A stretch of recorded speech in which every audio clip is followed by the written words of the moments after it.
السلام عليكم، شلونكم طلاب؟ ان شاء الله بالف خير. وياكم الاستاذ عباس حق الغاربي.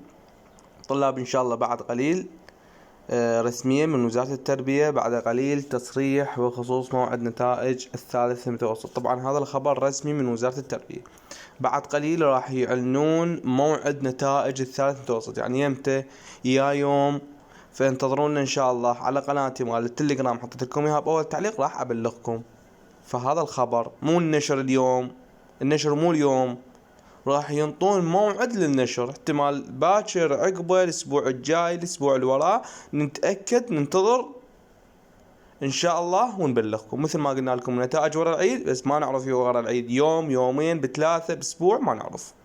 فان شاء الله اليوم راح يبلغونا وزارة التربية حسب ما نشروا على صفحتهم. وصلنا لنهاية الفيديو، في امان الله وحفظه. قناتي باول تعليق اشتركوا بيها.